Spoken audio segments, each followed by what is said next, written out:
return to a land called Paraiso, a place where a dying river ends. No birds there fly over Paraiso.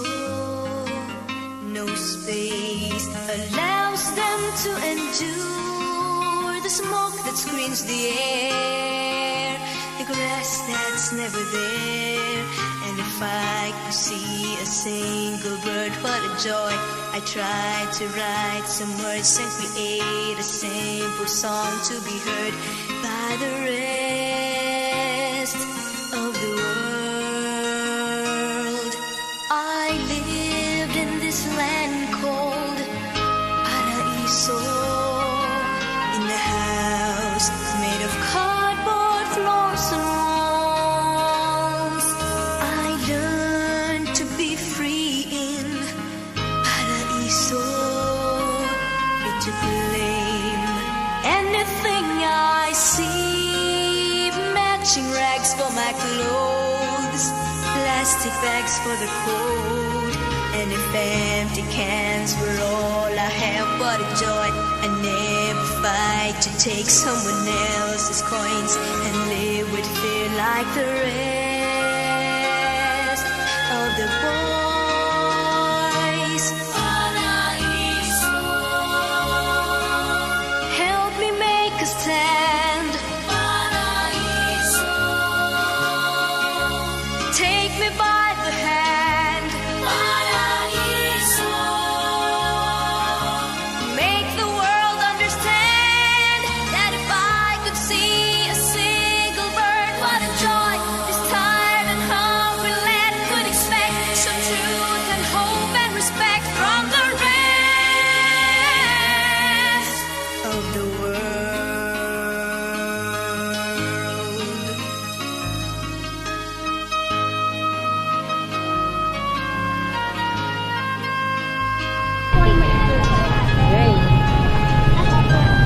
Ano pong pangalan niyo?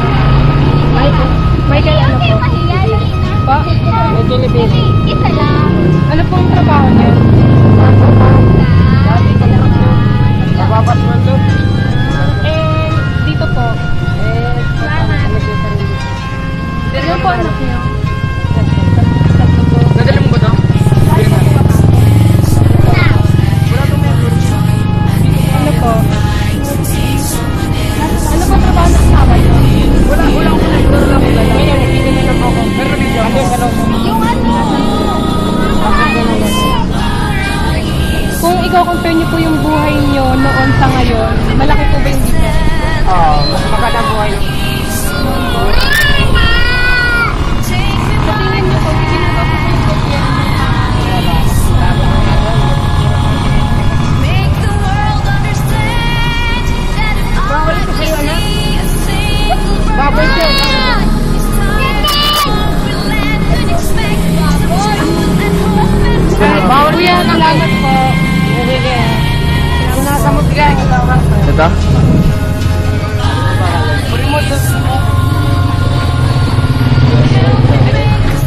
Nag-wall na kasi ba?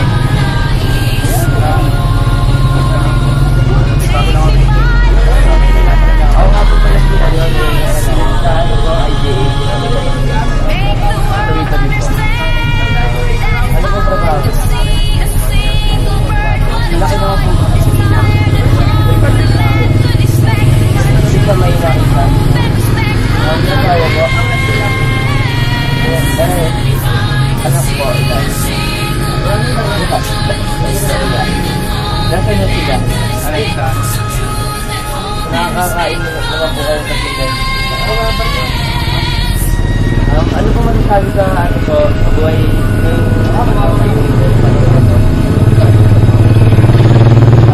mahirap? Hindi mahirap. May ginaano sa tingin niyo po ba, may ginagawa yung gobyerno para masiguran yung impormasyon ng tao?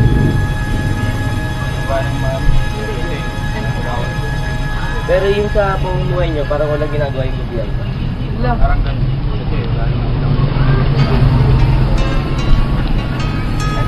Ano pong trabaho ng asawa niyo? Sa Baryak.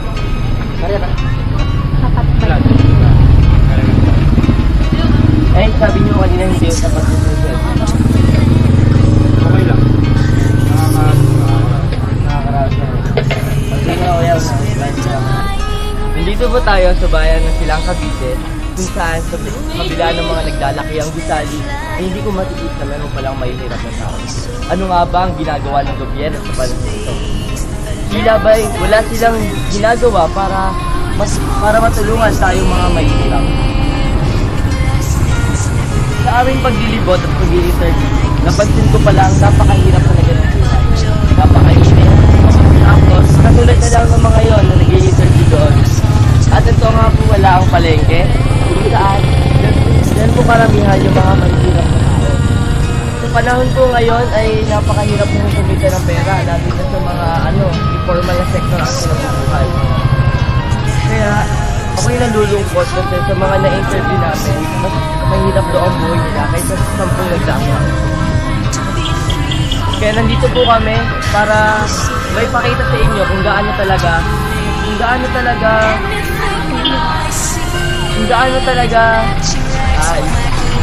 talaga kahirap ang buhay ngayon. Makikita niyo po dito ang mga bata na nandyan. Nakikita natin yung mga bata. Oo nga pala si from IGA, Morbi Kalikasa.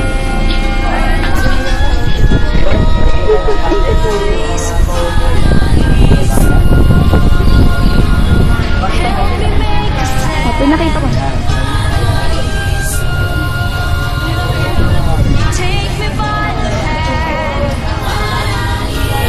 Ay, kaya pinakita niyo sino yung nakita mo.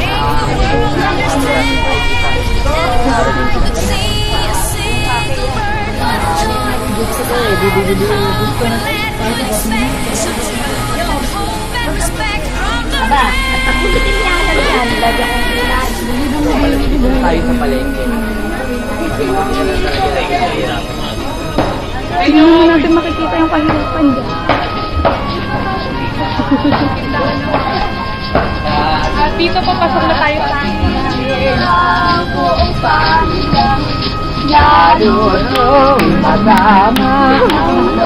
Bigyan mo po yan, ano? Ngayon'y kalilundaya Magkakanta na may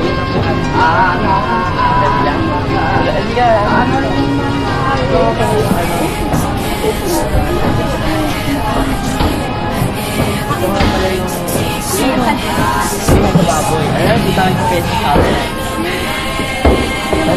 Ngayon, magkano na kilo mo? 3,000. Oo, dito daw. Ubus na yung bako.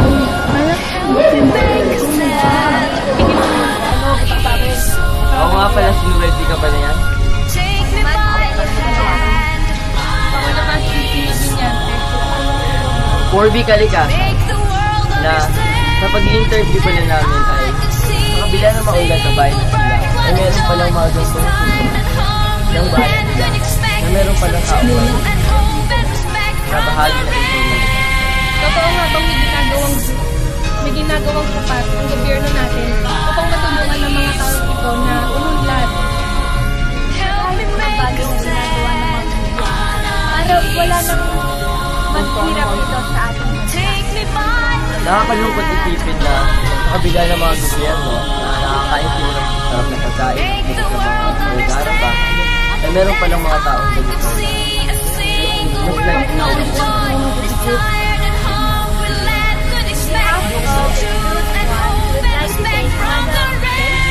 Thanks, Madam. ay madam salamat mga madam pagod na pagod na bye bye madam